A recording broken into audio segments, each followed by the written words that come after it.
Magandang umaga po sa inyong lahat, mga minamahal kong mga kapatid sa Panginoon. Ito po ang inyong lingkod, si Pastor Ruel Camia po, mula po dito sa Winnipeg, Manitoba, Canada, para po sa ating pag-aaral ng Salita ng Diyos ngayon pong umaga. Welcome po mga kapatid sa Tinig ng Pag-asa. Ang atin pong pag-aaral ngayong umaga ay pinamagatan ko pong How to Live in a World of Uncertainty. Hahanguin po natin ang ating pag-aaral sa Aklat ng Santiago, chapter 4, verses 13 hanggang 16.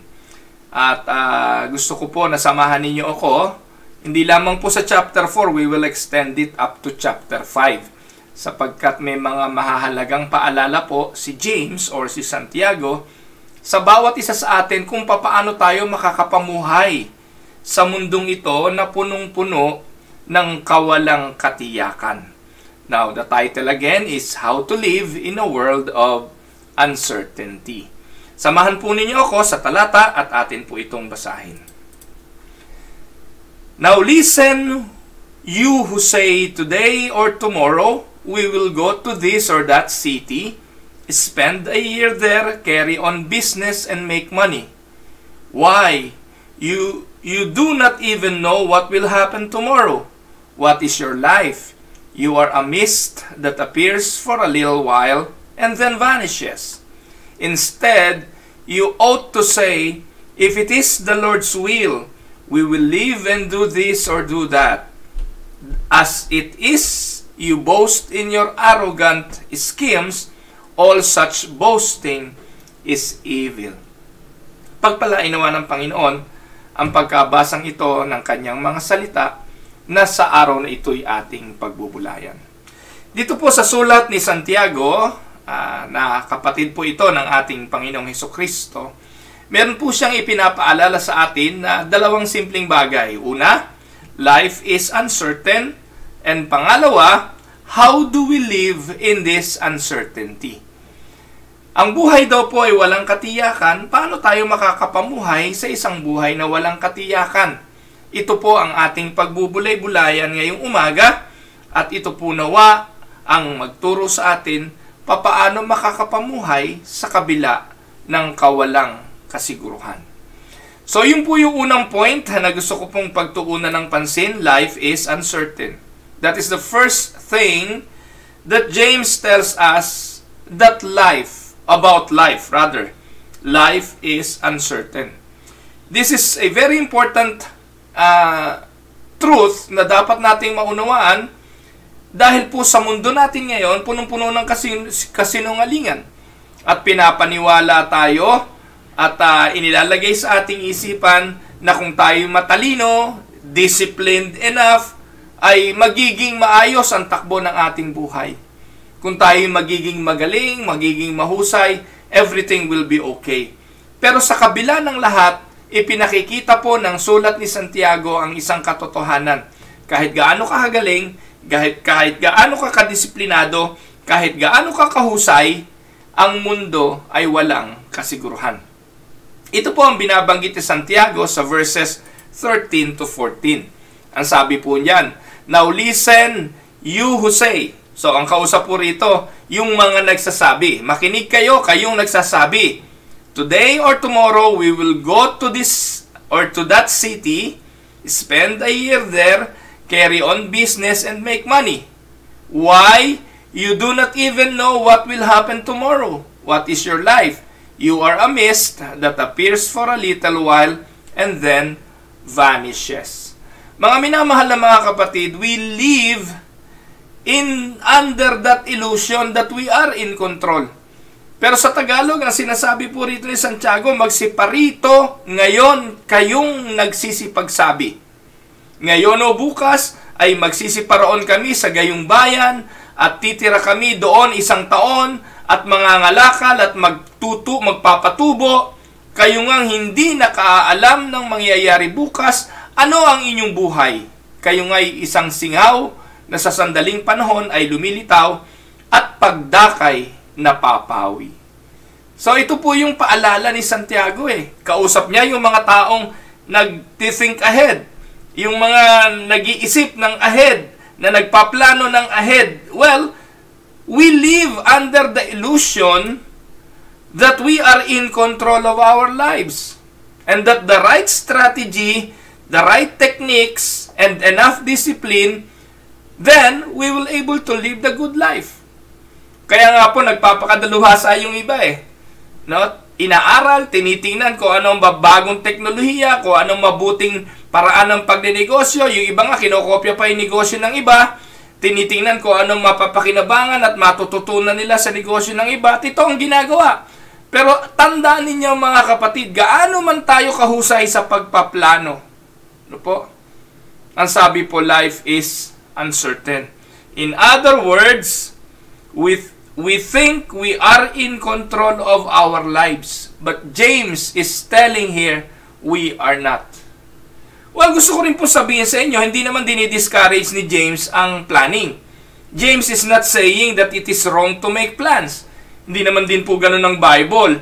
Ang sabi ng Biblia, planning is a good thing. Amen? Binanggit po yan sa Kawikaan 21:5. Ang sabi po ron, the plans of the diligent lead to profit, as surely as haste leads to poverty. Sa Tagalog, ang sabi, ang mga plano ng masipag ay patungo sa kasaganaan, ngunit ang nagmamadali ay hahantong sa kahirapan. So, diyan sa talatang yan, ini-encourage ang pagpaplano. Sabi nga po ng mga leadership guru, failing to plan is a plan to fail. So, we are being encouraged to plan. Pero gaano man kahusay ang ating plano, gaano man kagaling tayong maglatag ng ating mga idea, huwag nating kalilimutan, ang mundo'y walang kasiguruhan. Gaano na po karaming pagkakataon na para sa inyong pananaw at sa inyong pag-iisip, tiyak na tiyak kayo. Pero kalaunan, lumitaw na wala kayong katiyakan. Gaano karami na yung pagkakataong sinubok nyo ang ganitong negosyo sa paniniwala na kayo magtatagumpay. But later on, you decided to close the business because it fails. Gaano karaming pagkakataon na kinuha mo ang isang bagay na ito dahil sa tingin mo ito ang tiyak at ito ang tamang gawin. Pero kalaunan, tinigilan mo rin dahil hindi ito nagtagumpay. Ito po ang hamon sa atin. The problem, mga kapatid, is this. It is not bad to plan. It is always encouraged by the Bible to plan. Pero anong problema? Ang problema ito, in our planning, we often forget that life is uncertain. Sa ating mga plano, hindi natin inilalagay yung idea na wala tayong kasiguruhan, wala tayong katiyakan. Kahit may puhunan ka, kahit inaral mo ang negosyo, kahit gaano ka kagaling, kahit alam mong gagawin mo, wala tayong kontrol sa pwedeng mangyari bukas, sa mga susunod na araw, o sa mga susunod na buwan. That is the problem with our planning. We don't know what will tomorrow bring. And we act like we can plan our lives when we don't even have control over the next 5 minutes. Sino po sa atin ang makapagsasabing mamayang hapon buhay pa tayo? O sa pagtulog nyo ngayong gabi, bukas gising ka pa? Kahit anong planong gawin mo para bukas, kahit planuhin mo yung mga bagay para bukas, pwedeng tumigil ang buhay ngayon ding oras na ito. Our lives are unpredictable. Yun po ang katotohanan. Ang buhay natin, unpredictable, and ayon sa scripture, they are also short. Life is unpredictable, and life is short. Ano sabi ng James chapter 4 verse 14? Why? You do not even know what will happen tomorrow. And what is your life? You are a mist that appears for a little while and then vanishes. Ano ba sa Tagalog yung mist? Singaw. Tayo ay singaw lamang. Nandyan ngayon, mamaya wala na. Ano sabi ng Ecclesiastes chapter 6 verse 12? Life is short and meaningless, and it fades away like a shadow. Who knows what is best for us? Who knows what will happen after we are gone? Matalinong tao sumulat po ng Ecclesiastes, si Haring Solomon, at ang sabi niya, ang buhay ay totoong maikse. Well, it seems like a very depressing verses. But we have to face this or we are living in denial. Yan ang realidad. tayo po'y narito ngayon, bukas ay wala. And it is not only this that we have to face. Binabanggit din ni Santiago, kung babasahin niyo pong patuloy ang chapter 5, makikita po natin doon na ang buhay ay napakahirap, hindi lang uncertain, pero napakaraming taong masama. Sa chapter 5, mababasa niyo po roon yung mga mapagsamantalang employer. Yung mga employer na nang-aabuso ng kanilang mga manggagawa. Yung mga employer na ang iniisip lang ay ang kita ng kanilang negosyo, hindi iniisip yung kapakanan ng kanilang mga trabahador. Nandun din po yan sa chapter 5. And James goes on to describe some of what we are going to face in this world. Sa chapter 5, may mga rich oppressors, mga mayayamang mapagsamantala who take advantage of the poor, who exploits yung mga employees nila on their own gain. And I think James is probably speaking of the Roman and Jewish non-believing employers. Ano po? Noong mga panahon na yon.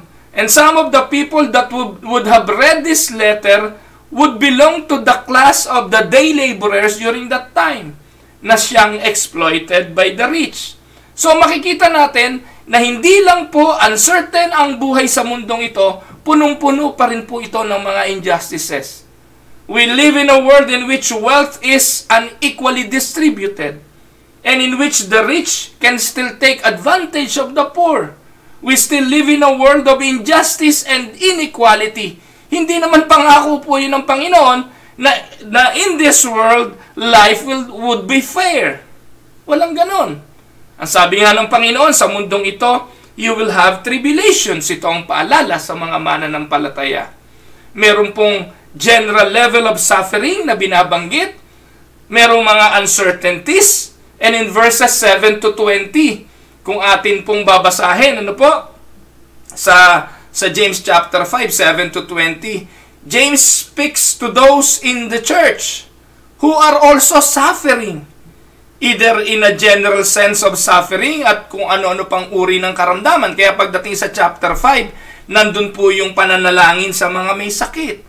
At ipatawag ang iglesia, ipatawag ang mga elders para ipanalangin ito. So makikita po natin dito sa Aklat ni Santiago ang mga bagay na nagpapakita ng kahirapan sa mundong ito.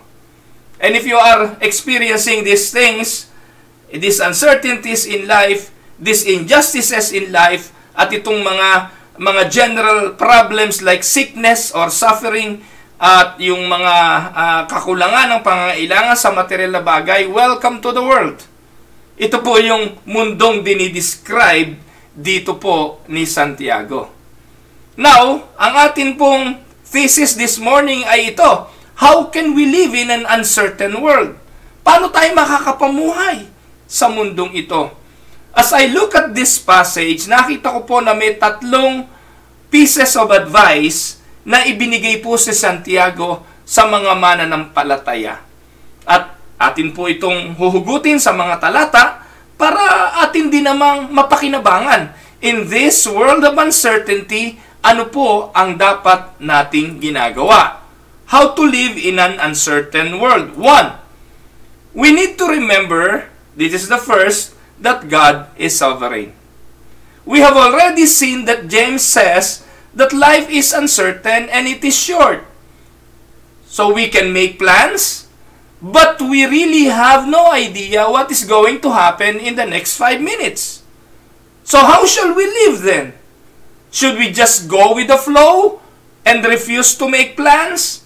Fatalist yung paniniwalang yon. Eh, total naman mangyayari kung ano mangyayari, bahala na. So yun po yung mga thinking ng mga fatalist. Patay din naman hayaan na natin. Bahala na lang kung anong klaseng buhay. Hindi po ganon. We are being encouraged also to plan. But in our planning, we need to consider a lot of things. Here is what we should do. Ano sabi ni James? James chapter 4:15. Instead, you ought to say, if it is the Lord's will. So, hindi po dinidiscourage ni James ang pagpaplano. Ang sabi po ng talata, makinig kayo, kayong nagsasabi na bukas, sa susunod na araw, pupunta kami dito, magninegosyo kami. Hindi po yung sinasabi ni James na huwag niyong gawin. Pero, kung gagawin nyo ito, you ought to say, if it is the Lord's will. If it is the Lord's will, we will live and do this or do that. There is no wrong in planning. There is no problem with James if you will plan something. If you will venture into business or whatever you want to do. Pero ang sabi niya rito, bago nyo gawin ang mga planong yan, isipin nyo muna, kalooban kaya ito ng Diyos. James isn't against planning. Ang sabi niya, sapagkat ang dapat ninyong sabihin ay, kung loloobin ng Panginoon, mga bubuhay kami at gagawin namin ito o yaon. Mga kapatid, aminin man natin o hindi, most of the problems we have in life right now, bunga ng pagmamadali.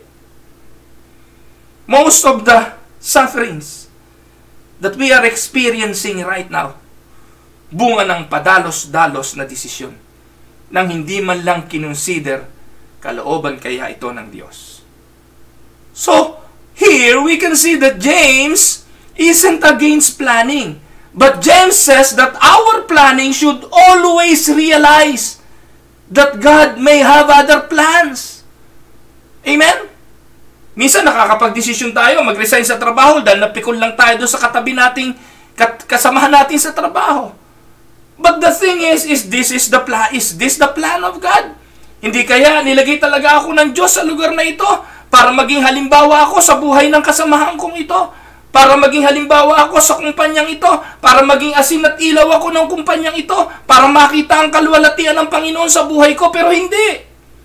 Most of the time, nagpapadalos-dalos tayo ng pagpapasya dahil gusto nating takasan ang sitwasyon. Gaano karaming divorce ang nauwi sa hiwa o sa pagsasamang mag-asawa ang nauwi sa divorce? Gaano karaming pagsasama ang nawasak dahil sa biglaang pagpapasya, not realizing that that is not or that was not part of God's plan for their lives. Aminin man natin o hindi, masakit na katotohanan, pero most of our decisions, bunga ng pagmamadali. Amen? James here is asking us to acknowledge that our own limitations, our ignorance, our frailty, and dependence, and that God has the ultimate say about what's going to happen in our lives. We need to acknowledge that. We can trust God because He is good. We can trust Him because He is sovereign. Look at the phrase, if God's will, or if God wills. Ano pong ibig sabihin nito? If God's will is to be the constant refrain of our hearts, if God's will is the constant shout of our minds as we conduct all the affairs of our lives. Like for instance, if God will, I must do this as a student, then I will seek the will of God in everything that I will do as a student.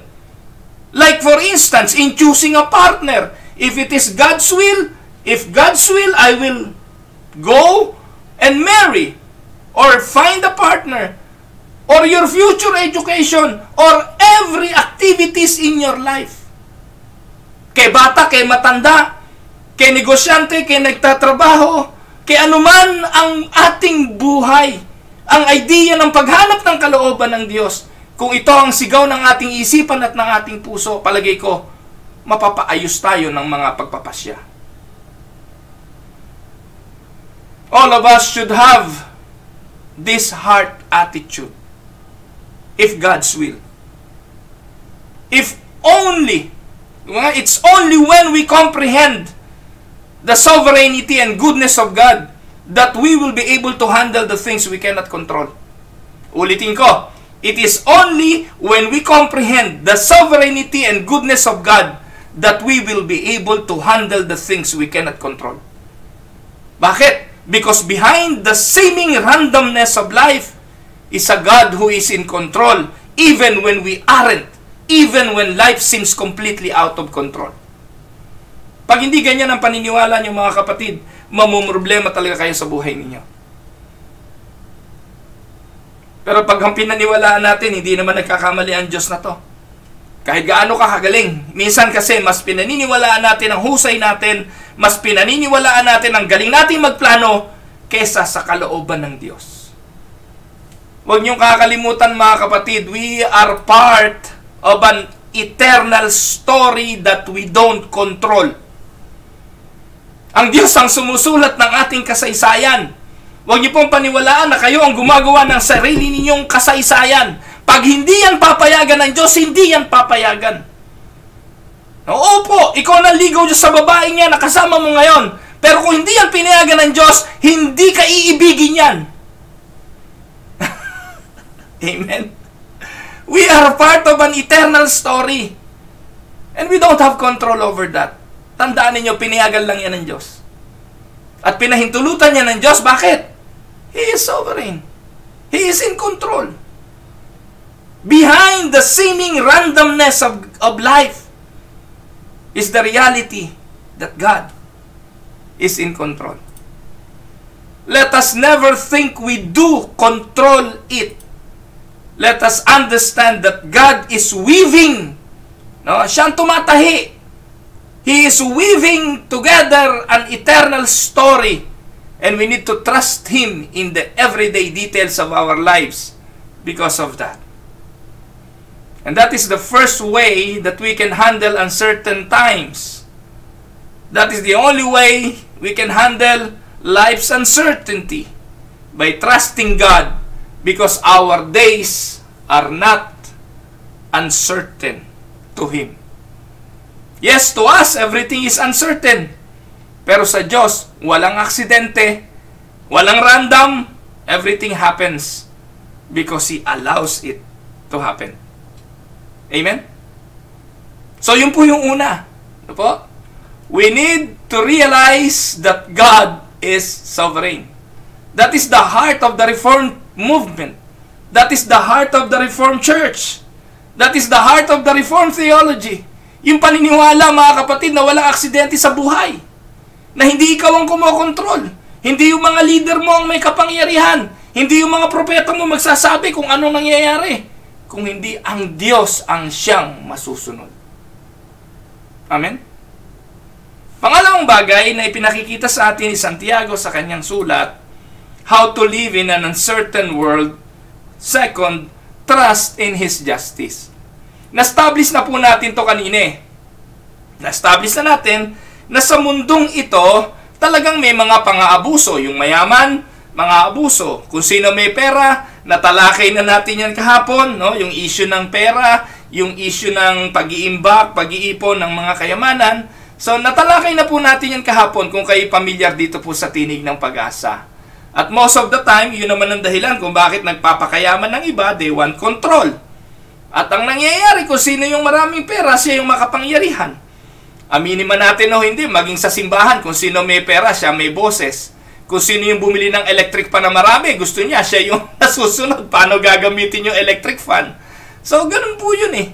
So, yun po yung normal ng buhay na binabanggit ni Santiago na in this world, may mga injustices. Pero ano sabi niya? James chapter 5 verse 7 to 9. Ano sabi diyan?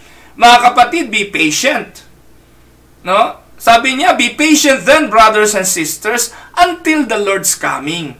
Talaga hong hanggang sa pagbalik ng ating Panginoon, ang hamon sa atin ay maging matiisin, maging mapagpasensya. At ipinakita niya ang example ng isang magsasaka.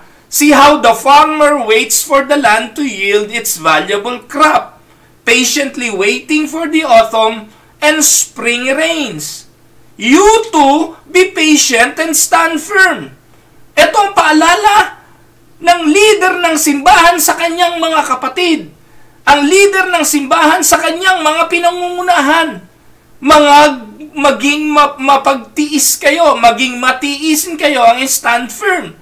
Because the Lord's coming is near. Ito po yung pantabla. Yung pagbalik ng Panginoon ang siyang tatapos ng lahat ng mga uncertainties. Ang sabi ni Santiago sa verse 9, don't grumble against one another, brothers and sisters, or you will be judged. The judge is standing at the door. We have already established the life is a life of injustices. How can we put up with all the oppression and all the inequalities in our lives? It is still a question that we wrestle today, like during the times of James the Apostles. So, kita po natin ito eh. We live in a world of economic and racial injustice. Sa Pilipinas, ang layo ng pagitan ng mahirap at saka ng mayaman. Kitang-kita ninyo yung kaibahan ng mahirap at mayaman, ang layo ng diferensya. James has just finished talking about the way that the day laborers were exploited by the rich. And it is wrong. Hindi po yun sinasangayunan ni Santiago. And James speaks against it loudly and clearly. On a more personal level, some of you know what it is like to experience those kind of injustice. Hindi ko po alam kung meron na sa inyong na-laid off sa trabaho, meron na sa inyong negosyong nagsara, o meron nang nakaranas ng economic crisis. Lalo na po nung panahon ng pandemya, napakarami ho naman talagang namroblema noon. Imagine ninyo, umasa na lang yung marami talaga sa ayuda kasi kung walang ayuda, hindi talaga kakain. And maybe on a more personal level, many of us experience na yung kanilang mga pinagkakakitaan biglang nawala. So, ano sinasabi ni James sa mga uncertainties na ito? What does James says we should do? He's already spoken against the injustice and certainly we should do that. But even then, we're still going to continue to experience injustice hanggang sa pagbalik ng Panginoon. Kaya ano sabi niya? Mga kapatid, be patient. Be patient. Bakit? Kasi darating ang hukom at siya ang tatayo at nakatayo sa pintuan. Magtiis nga kayo mga kapatid hanggang sa pagparito ng Panginoon.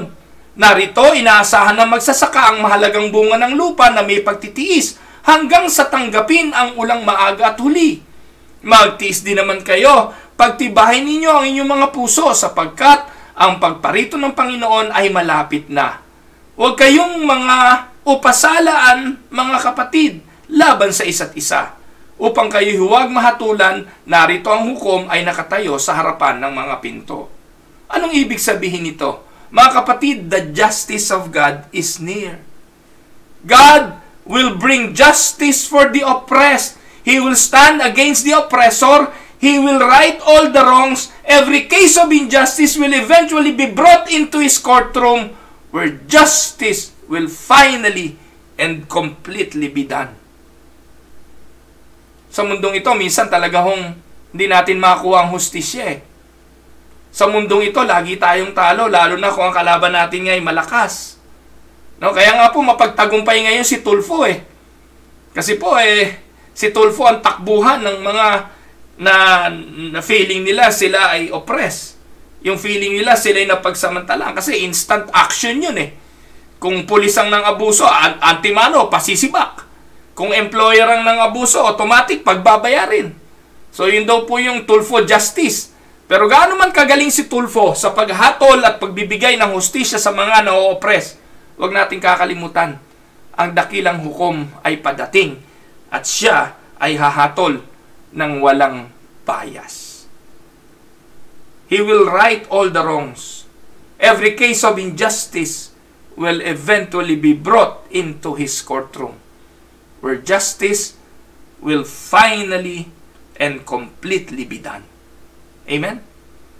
Ibang hatol ng Diyos, ibang hatol ng tao. Sa paningin ng tao, tama ka na, mali ka pa eh. Pero pagdating sa Diyos, siya ang matuwid na hukom. The Bible provides an answer to this issue. How can we live life in this uncertain world of injustices? Count on the justice of God. A central strategy for avoiding bitterness is to rest in the truth that God will see that justice is done. Para mapagtagumpayan natin yung galit, yung sama ng loob, yung pagkamuhi sa tao, pagkamuhi sa employer, pagkamuhi sa negosyo, kung saan pa man, pagtiwalaan natin na ang Diyos ay matuwid na hukom at darating yung panahon, siya ang hahatol. Makikita natin yan mga kapatid sa Romans chapter 12, sa Psalms chapter 73, sa 2 Corinthians, or rather 2 Thessalonians chapter 1. No, kayo na po ang magbasa ng mga talata, kapitulong aking binasa. Sa mga passages na yan, the Bible tells us that we can deal with injustice now. How? By resting in the truth that justice will soon be done. Amen? You can live in an uncertain world knowing that one day God will certainly set right everything that is wrong today. The judge is standing at the door. Justice will soon be done. Amen? Yan po yung pangalawa. Ano po ang sabi? Rest in the sovereignty of God. Second, trust in His justice. And third, at panghuli, how to live in an uncertain world or in a world of uncertainty. Pangatlo, pray for and support each other. Ito ang hamon niya sa iglesia. Sabi po ng James chapter 5, 13 to 20. Medyo mahaba-haba po ito. Huwag na po natin ituloy sa 20 hanggang 16 na lang po. James 5, 13 to 16. Sabi po ni Santiago, is anyone among you in trouble? Let them pray. Is anyone happy? Let them sing songs of praise.